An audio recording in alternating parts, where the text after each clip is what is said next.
We are witnessing a moment that could change the face of the Middle East forever. As we speak, the region's skies are ablaze and the world holds its breath. Iran's Noor news agency has just dropped a bombshell, officially declaring the Iranian retaliation has begun. The ground is shaking beneath American military bases. Iranian ballistic missiles are tearing through the skies, pounding the stronghold of the U.S. Fifth Fleet in Bahrain. But it doesn't stop there. Urgent reports are flooding in, confirming that the scope of the fire has expanded to strike the Ali al-Salem airbase in Kuwait, with other targets hit in Qatar. Tehran is striking hard, but with intense, calculated precision. Why these specific bases? The Iranian narrative claims that these bases in Kuwait and Bahrain provided crucial logistical support to the US and Israeli militaries in recent conflicts. It is a direct message of vengeance. But let's read between the lines. These strikes expose the high-stakes game of brinksmanship that Tehran has mastered. Despite the bombardment, Tehran is walking a tightrope. It is avoiding total escalation with Qatar, which it views as a trusted mediator and diplomatic partner.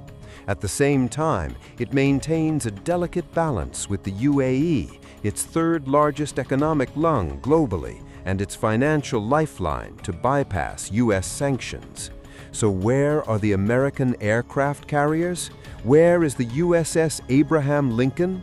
They have strategically withdrawn toward the Arabian Sea, safely out of the direct line of fire. Tehran knows full well that targeting the crown jewel of the US Navy would mean an all-out devastating war. Therefore, it is directing its fury at fixed bases on the ground. But make no mistake, what we are seeing now may just be the opening act of a terrifying ordeal. The most dangerous development, the one truly flipping the script, is that civilian infrastructure has now entered the crosshairs, spearheaded by the targeting of a vital railway bridge. This new tactic signals a looming catastrophe. Just yesterday, Iranian officials vowed to deliver what they called a heavy slap that would inflict real pain on Washington. So will Iran widen its circle of targets and cross the ultimate red lines? And how will the US respond to this strike on the heart of the Fifth Fleet? All diplomatic indicators have collapsed. Backroom negotiations have been incinerated by the fire of these missiles. We are facing critical hours, if not minutes. We are just now receiving breaking news of fresh military movements. Stay right here with us. We are tracking this second by second because the night in the Middle East has only just begun and the ultimate confrontation may still lie ahead. Moments later, the details of this violent retaliation have begun to emerge. Iran's Islamic Revolutionary Guard Corps, or IRGC, issued an official statement moments ago confirming the targeting of military infrastructure and equipment at 2 bases in Kuwait and 2 others in Bahrain. This retaliation follows a bloody night in Iran, as the scope of American strikes expanded to cover unprecedented geography. Tehran has tallied its losses, announcing the deaths of several military personnel and civilians following bombardments on vital airports and ports in the south and southeast, extending all the way to a critical railway bridge in the north. Tehran views the striking of commercial ports and railways as a direct attack on civilian infrastructure. That is precisely why it aimed its missiles directly at the infrastructure of US bases in the Gulf. It is a clear strategy of eye for eye and infrastructure for infrastructure. In an urgent development that only deepens the fog of war, the Iranian Railway Authority has announced the temporary suspension of train services between the capital, Tehran, and the city of Mashhad. While the official statement attributed this to the American aggression, there are highly sensitive security dimensions at play.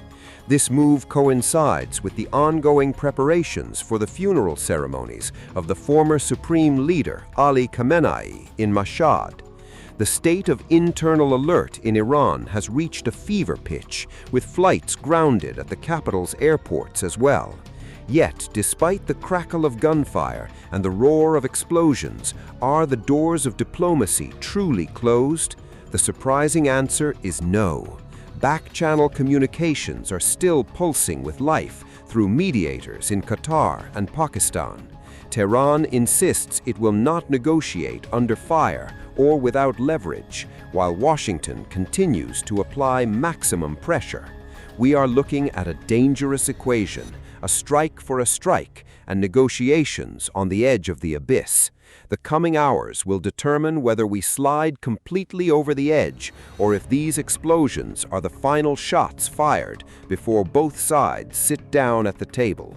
We will stay with you to cover every new development.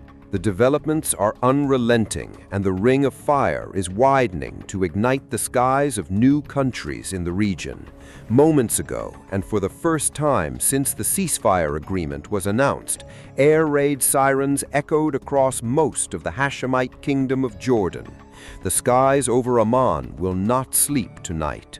Urgent official statements from Jordan's Minister of Information and Public Security have confirmed that Jordanian air defenses successfully intercepted Iranian missiles and airborne objects that breached the kingdom's airspace. The Jordanian armed forces delivered an unequivocal, stern message. Jordan's airspace will not be a corridor or a theater for military operations for any party, and any threat compromising the country's security will be shot down.